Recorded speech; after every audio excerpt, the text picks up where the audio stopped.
Farhan Top TV gidan labarai. Ku danna mana subscribe, kana ku danna mana alamar ƙararrawa domin samun sabbin shirye-shiryenmu. Mun gode. Labarai daga Kannywood.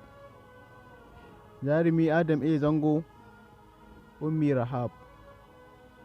A yau Adam A. Zango ya taya babbar shi wadda aka fi sani da autar A. Zango ko kuma official Ummi Rahab murnar happy birthday.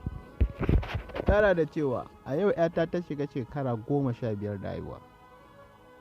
Masoya da 'yan uwa da abokan arziki ina neman alfarmarku da ku yi taya ta da addu'a.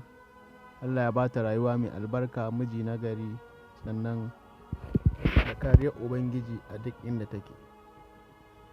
Masoyan Adam A. Zango da jaruman Kannywood maza da mata da yawa duk sun taya shi murna, kamar irin su Sarki Nuhu. Sarki Nuhu yana ɗaya daga cikin wanda ya fara taya shi murna. Su Maryam Yahaya, Umar M. Sharif, su Sani Danja, Mansura Isa, Fatima Kamashi, su Hamisu Breka da dai sauransu, wanda muka ce za mu lissafo su lokaci ba zai ba mu dama ba. Tun fitowar Ummi a fim ɗin Ummi da ta yi ba a kuma ganin ta a fim ba sai wannan shekarar da Adam A. Zango ya sake fito da ita. Duba da farin jinin da ta fito da shi, mutane daga waje-waje, kusfa-kusfa, gari-gari har wajen Najeriya ana taya ta murnar cika sabuwar shekararta. Da fatan Allah ya bata miji na gari kuma Allah ya ɗaukaka ta. Mu ma a nan fatan mu kenan haka.